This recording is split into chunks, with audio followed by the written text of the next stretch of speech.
Hi, thank you so much for having me. I feel really honoured to be here. This has already been so educational and so empowering. I do have a lot I want to share with you. Thank you for the excellent introduction, Meg. And yeah, I have been a touring comedian. I've sold out at Edinburgh a few times, and I've been called. Some reviews have called me a huge talent. That's the Daily Mirror called me that. Joyous, the Times called me that. I've also been called a nice piece of arse. That was by a topless builder. I was later called a frigid, humorless bitch by the same topless builder. So yeah, let's have a little look at some stuff. Yes, this is what I'm going to do. I'm going to be talking about lived experience of eating disorders, but I'm also going to be basically advertising for you guys to come to see my shows. No, I'm really excited to be here. I've been called a lot of different things over my career. I've often been called cute quite a lot, which is not a humble brag, because for every single review that's called me cute, there's been a person on Twitter that's called me another C word. By the way, it's still called Twitter. It's definitely called Twitter. Whenever I hear the word Musk, I just think body shop. So, by the way, I'm giving you a heads up. I've already sworn once. I've been given permission to swear. And you have permission to laugh, which some of you are doing excellently right now. Fantastic. So even the introverts in the room, I'm going to encourage you, please, to laugh. Give me a cheer if you're an introvert. So you're overcoming your affliction. Congratulations. So yeah, I don't know if some of you maybe can tell I'm wearing a little bit of glitter at the moment. I love wearing glitter. That's something that I think is empowering for me. I love wearing glitter on stage, but I'll be honest, glitter gets everywhere. Oh my God, when I go home after this, I'm going to take off my clothes. It'll look like a fairy has died in my bra. Honestly, it gets in every crevice as well. The last time I went to a hospital for a checkup, the nurse doing my smear test thought I'd done it just for her. She sees so many women, I just wanted to feel special. So yeah, let me tell you a bit more about my career. So yes, I've done loads of shows. Thanks, Meg, for mentioning that. So yeah, loads and loads of different shows. This was the one that she mentioned that's just been on tour. It's actually sold out at the Edinburgh Fringe. I just threw this in just to remind myself that I've done some good work. I love performing this show. It was actually all about trauma, which is something that we've already touched on today. I won't go into too much detail. Just think I've got one more show in Brighton if you want to come. But it was all about neuroscience, because for me, I got to a stage where I really wanted to learn about how my brain worked. So I got my brain scanned. That was a part of the show. And it was great because, on dating apps, when men are send nudes, I'm like, mate, I can go on better. Pictures of my brain. So, yeah, what else I can tell you about myself? I do disability work. I do mental health training in the workplace around the world. I also have been named a top 45 trailblazer in disability rights. I like running. Just thought I'd throw that in there. Took up running to improve my mental health. So now I'm depressed while moving.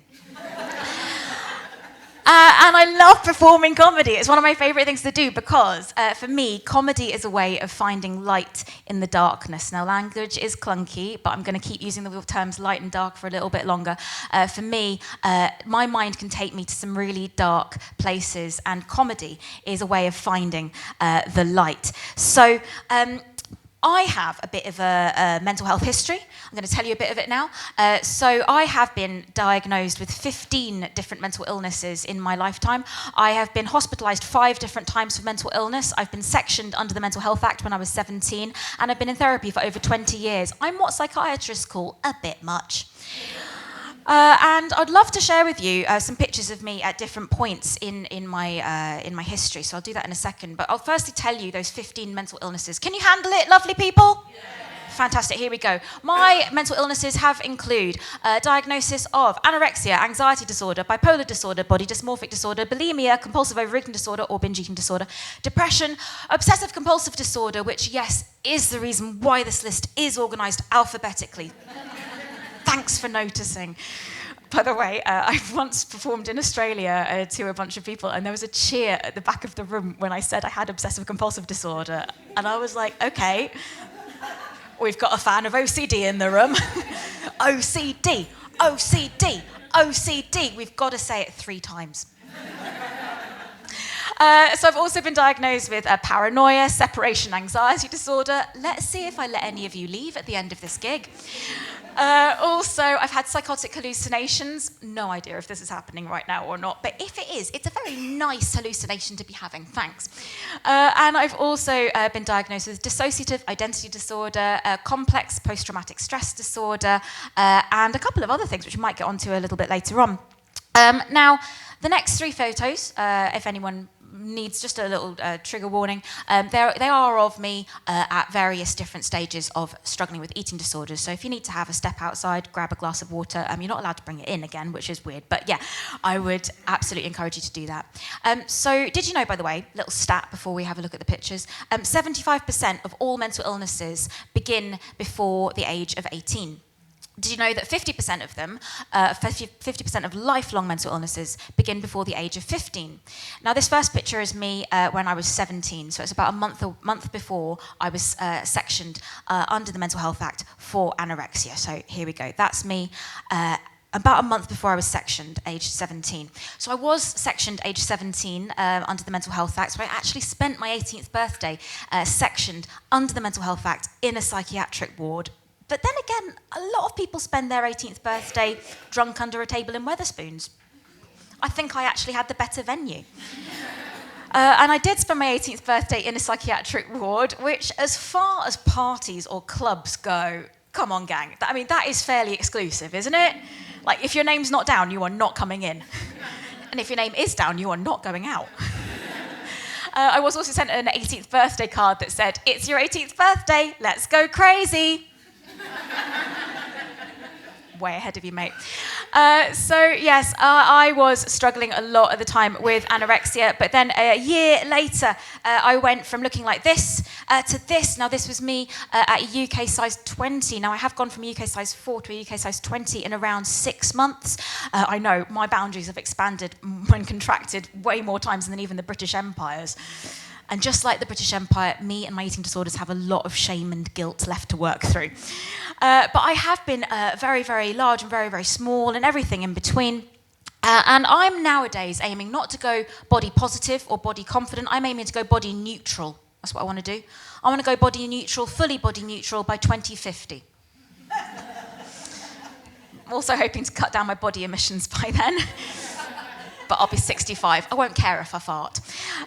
So yes, and then even when I got to a size that everyone sort of accepted was normal, even then I was struggling with things like bulimia and a lot of other hidden mental illnesses, because that's the point of mental illness, is a lot of it is hidden. So I've been given a lot of labels over my lifetimes, and I've encountered a lot of stigma, because not just in like everyday life, but after comedy shows, I've got to say, drunk comedy audiences are the best for stigma. Oh my God, I've had people come up to me and say things like, "Oh, you can't be ill, you don't look ill." Well, you don't look rude, but here we are. I've had people come up to me and say, "Oh, your mental illnesses, they're all made up, aren't they? They're all attention-seeking." I want to be clear, mental illness is not attention-seeking, okay? But performing comedy, that definitely is. I've also had people say, "Oh, you're very brave to talk so openly about your mental illnesses." And I know they're trying to compliment me, but I don't think there's anything to be scared of when talking about mental illnesses, because we all have mental health, just like we all have physical health. Some of us might get mentally unwell, some of us might not. That's just the way it is. So they might call it brave to talk openly, I call it normal. My friends call it repetitive, and my therapist calls it lucrative. I have been in therapy for a very, very long time, and I've had a lot of advice from my therapist. I'll just give you one of bits of advice.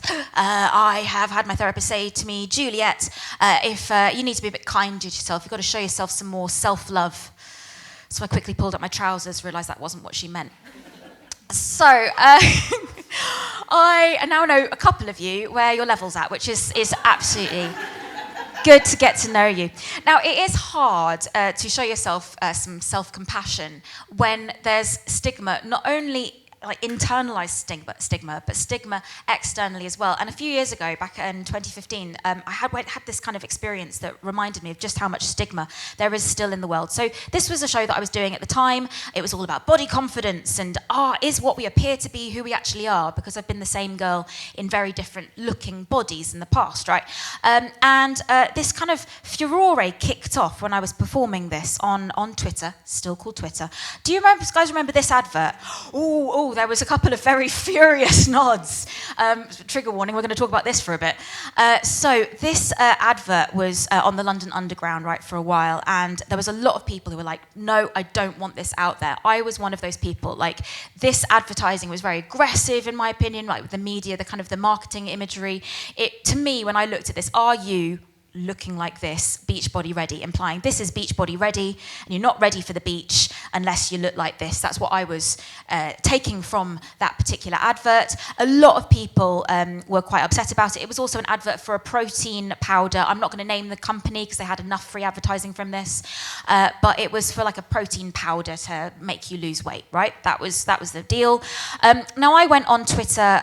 This was actually an automatically generated tweet when I signed a petition against this advert, and I said, I spent life believing I wasn't good enough, so I signed #perfectly imperfect. I wasn't expecting a reply from the company, but I got one. Why make your insecurities our problem? Winky face emoji. So I replied, they're opening a discourse. I was like, okay, because adverts like yours are exacerbating the problems that young people, young women and men, I want to say young people, are experiencing nowadays, right? With adverts like that. So the adverts are the wallpapers of our lives. And they replied again, the chatty little buggers. And they said, and it's okay to be fat and out of shape instead of healthy. We are a nation of sympathizers for fatties. # doesn't help anyone. # bad customer service. # worse than Ryanair. So this kind of kicked off this Twitter shitstorm, right? And the next morning, like overnight, all these people were like taking sides on, like, is it pro Juliette or is it pro name of the company? And I just thought, you know what? We can't change the world with fire fighting fire. I'm just going to be honest and open about my mental health history. I'm not going to go down to anyone else's level. I'm just going to be honest with them. And I told the company, look, I'd like to meet with somebody from the company to explain my history, to explain where I'm coming from, and to maybe discuss how we could move forward from here, perhaps changing advertising laws or whatever. I didn't get a reply that time because I'd been blocked. But other people got involved, like this lovely person, Danielle. She said Arjun. Now, Arjun Seth is the CEO of this company. She said, do you think this is acceptable? Posted a picture of this previous night's exchange. And Arjun said, it sounds like Juliette had a lot of issues well before she saw the advert. And Danielle said, that's a disgraceful thing to say. You're a CEO. And he said, and you're both crazy. Get off Twitter and do some work. So then this lovely girl called Nish, she tweeted saying, first the company fat shames women with their advert, and then the CEO mental health shames Juliette Burton for her conditions. And he replied again, the chatty little boy. So she does have a mental health condition. Laughing face emoji, okay emoji, alien face emoji. Now, pictures can speak 1,000 words, and I think that's him saying that it's okay to laugh at the weirdo alien, right? I'd much rather be a weirdo alien than someone who treats people with such disrespect. That was my opinion. Shall we have a little look at Arjun? I have a picture of him. So again, I just want to say, before I show you the picture, we have to extend mental health acceptance for everybody. And there is a type of mental illness where people can get really, it's very closely related to eating disorders, where people get really fixated on like gym bodies, okay? So just bear that in mind. There he is. Okay, so my love and light is going out to this guy because I think he might have some stuff going on that he's not willing to accept. That's just my vibes. But what then kicked off is all the rest of Twitter, all these other people getting involved, right? And I got inundated. I had so many pings all the time, and I wanted to engage with every single one. So I had this guy, Mike Hunt. What an unfortunate name. You wouldn't be wasting your time fighting over something that you could easily ignore if you didn't grow up to be such an ugly fuck. Fuck spelt wrong. I'm a pedant, okay? If you're going to insult me, spell it right. And then we had people coming at me saying, oh, being fit and healthy is not okay. It hurts fat chicks' feelings. So at first I was called ugly. Then I was called fat. Then it was, I wrote an article for the BBC. And then it went, just shut the fuck up, crybaby. Like, oh, Jesus, you need to shut the fuck up, crybaby. Which, honestly, I had no idea that Jesus was on Twitter. But it was really nice of him to lend his opinion. So what else did we have? We had, fucking feminists getting salt in their vaginas because they'll never look as good as the model. Ladies, I had no idea we were meant to put seasoning down there. Would you like some black pepper? What else did we have? So it started off with insulting my looks. Then it went on to insulting my mental health, right? Because I was open in these articles that I was writing about this, about my history. And then it went on to, you're a crazy person. Why would anyone want to discuss anything with you? Either get off your ass or get some meds. Unreliable brain. This is basically gaslighting, isn't it? Is this not gaslighting? But then when you've been diagnosed as clinically insane in the past, it kind of got under my skin. This guy, you are clinically insane. I heard me on the radio. You are clinically insane and should be sectioned under the Mental Health Act. My love, I've been there, I've done that. They don't hand out free t-shirts or straitjackets, annoyingly. Then he went on, Juliette Burton is the feminist equivalent of ISIS. I mean, she's a Greek goddess, for sure.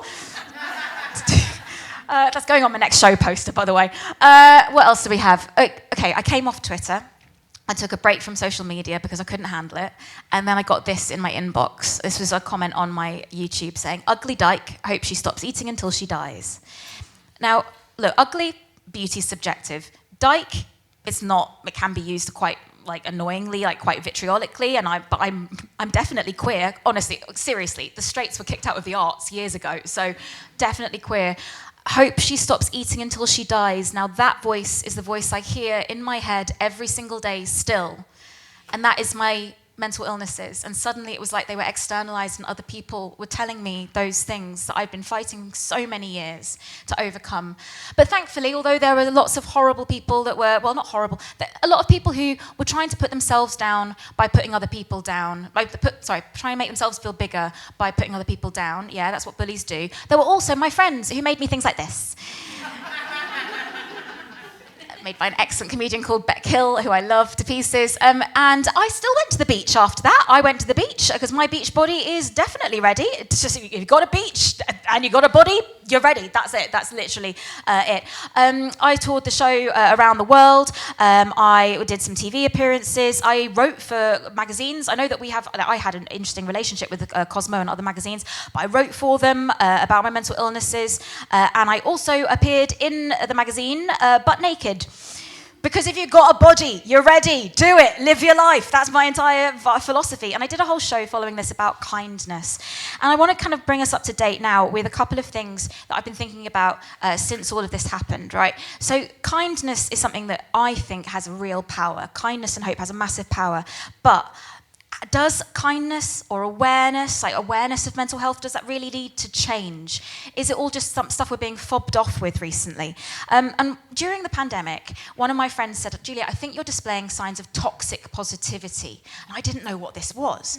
And I looked it up and I was like, toxic positivity, or TP for those of us in the know. It is the pressure to only display positive emotions, suppressing any negativity. It invalidates human experience and can lead to trauma, isolation, and unhealthy coping mechanisms. And I was shocked because up until this point, I thought I'd been very pro mental health awareness, but it turns out I am, unless it's being used to criticize me. In which case, I think mental health awareness is just woke shit. Nervous laughter. We'll see if I agree with this. Toxic positivity, if anyone doesn't know, is attitudes like, just be positive, it could be worse, difficult journeys lead to beautiful destinations, or you were right to hit him, the lifeguard shouldn't have shouted at you, I'm glad you pushed him in the pool, it's a shame there was no water in it. Now, this does worry me because mental health is something that a lot of people have been interested in the last few years, right? Mental health struggles, kind of the happily ever after kind of stories. People love hearing about mental health journeys as long as you get better, right? And the problem with mental illness is, for me, I've not recovered from all of my mental illnesses. This is a lifelong journey for me, a daily thing, a daily practice. And I think that a lot of people are still fascinated with listening to stories about mental illnesses with a happy ending at the end, a happily ever after, because it's Instagram porn, right? It's that inspiration porn, that's what I mean. It's that idea of... do you know when Victorians used to go to asylums? Like, asylums used to sell tickets for people to go visit the lunatics in the asylum. And I think that's kind of what we've got going on at the moment, of like, look at the person who's been through all these struggles, but they've overcome it in the end. It's a way to kind of get people feeling better about themselves. And I think the only reason that the government isn't doing this right now, by the way, is because no one can afford the Ticketmaster booking fees. But I was worried I was being toxically positive, and I was like, hang on, I've been sent slogan T-shirts with words like good vibes only on them and kindness counts, but, and I'm definitely not the white woman stereotype. No. Everyone at hot yoga agrees. But positivity, I think, is different from toxic positivity, right? Because toxic positivity is when you deny things are shit. And I don't think it's possible to deny that things are shit right now. I work nowadays to actually put change out into the world, not just to talk about change, but to actually put change out into the world. I work very closely with a bunch of different charities, Mind, Rethink Mental Illness, who I'm an ambassador for. I've written loads for them. I also now am a copywriter for MQ Mental Health Research, which is the only UK charity dedicated to mental health science, the research that goes into mental health. Look at my name appearing all there. I love doing this stuff because awareness is great, but it doesn't lead to change. There's all these awareness days, like we have World Mental Health Week, World Mental Health Awareness Day as well in October, and they always have a theme, which makes me feel like we're going to a high school prom. Like last year's Mental Health Awareness Day theme was mental health is a human right, which it is, but it doesn't sound like a very fun theme. I'm really hoping that this year the theme is going to be pirates. Nobody's ever had depression when they're dressed like a pirate. Surely, it even made people like Johnny Depp. For a moment. So I think that it's always hope. There is always hope. And that isn't toxically positive, because hope is what promotes change. Without hope, I think that we wouldn't want to change. Despair is a luxury we can't afford, and hope is a power that we need to use right now. Science is somewhere that I find hope, because science is catching up with mental illness. Did you know that only 6% of funding, health research funding, goes towards mental health in the UK?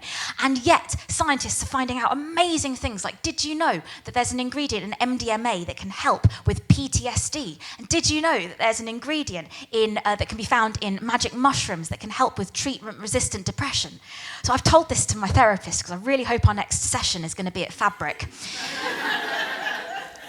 So I have, some of you might be thinking where I'm at with my eating disorders nowadays. Well, I perform on stage. This was me on Sunday performing at the Leicester Comedy Festival.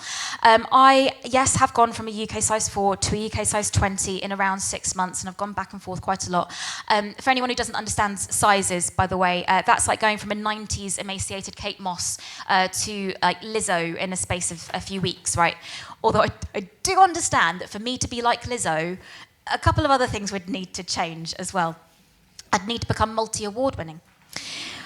Some of you might be wondering where I'm at right now with my eating disorders. For me, I have gained a bit of weight in the last few years, and I've got thinking about this because I think that this is just my body expanding to accommodate all the awesome that I have been holding in and repressing for so many years, right? And I think that there's nothing wrong with gaining. I've been focusing on loss for so long, losing a bit of weight, waking up hoping I'd lose a bit of weight. And I think I need to gain. I need to gain some self-respect. I need to gain some money. I need to gain, those bros, those gym bros that are all about the gains in the gym. I want to be like them. I want to have some, so I bought some Huel. I didn't eat any of it. I just fed it to the birds. And now they've got really hench. And they're just pulling down my neighbour's bird feeder. It's really cool to watch. So I now wake up hoping to change the world a little bit. Not hoping to lose weight, but hoping to take up a bit more space. Hoping that we can, all of us, with our voices, take a bit more space up. I also have, how long have I got? About 5 more minutes? We've got to go soon. No worries. In that case, I'll just wrap it up. I'll wrap it up. basically, how do I wrap it up? I'll say that there's a lot of things that science is catching up with. I grew up not knowing that maybe I might be diagnosed with ADHD. I'm only just in the process of getting diagnosed recently. It was actually my new partner, who I'm pansexual, by the way, so meaning that I'm attracted to literally everybody. If I fancy you, I will try to hump you. That's basically the deal. And I have a lovely partner who's helped me accept that aspect of myself. I've called him Broccoli because he's really good for me. And I don't like it. No, he's lovely. He's helped me accept my pansexuality, my ethical non-monogamy, meaning that there's more than one partner. I'm saying this so partly to inspire you to live your true, authentic lives, but also partly as an advert. I'm available and happily in a relationship, but available. He's helped me empower myself. He suggested that I go to see someone about ADHD, and ADHD is very closely linked to mental illnesses. Maybe all of those mental illnesses were because, as a child, I wasn't diagnosed correctly with ADHD. We just don't know. I was assessed at the ADHD assessment as being worthy of getting an ADHD assessment in a year's time. I also came away from the ADHD assessment with the assessor telling me that Broccoli, he sounds great. So I came away from the assessment with the diagnosis of the perfect boyfriend. I came away from the ADHD assessment with the diagnosis of definitely the problem in the relationship. And we have been having an amazing time. I've loved being with him. He has accepted my queerness. He has accepted everything about me. And we go to Comic-Con together because we're utter nerds. Now, this is me dressed as an alien, dressed as Nebula from the series What If? Ask me in the break, I'll explain. But basically the point is a lot of people, after we went to Comic-Con dressed like that, well, he dressed something else, but I dressed like this. We went for a romantic meal afterwards in a restaurant near Whitechapel. And I was sitting there and all these people were staring at me looking like this, and they were looking at me like I was crazy, and I was like, I know crazy. I've been sectioned under the Mental Health Act. I know that crazy is doing the same thing expecting different results. This is not crazy. This is living my truest, most authentic life. This is me doing the same person expecting them to allow me to do other people. But no, I really think that crazy is doing the same thing expecting different results. That is what Einstein apparently said. We have been living as if awareness is enough. It isn't enough. We have to absolutely force change, because otherwise there are going to be other young girls and boys and other young people growing up and going down a similar route to me. I fell out of education because I repressed my thoughts, my feelings, my appetite, my sexuality for way too long. And where did it get me? It led me to being mentally ill. I think being mentally ill, calling someone crazy, is because they get too close to calling out somebody else's bullshit. We've all of us probably been called hysterical in this room at some point in our lives. Crazy is something we need to embrace and reclaim, because I think crazy can fuel a revolution. So if you want to come and see me at any gigs, and I've just put that up there, it's also on my website, you can come join me. I've been Juliette Burton, thank you so much.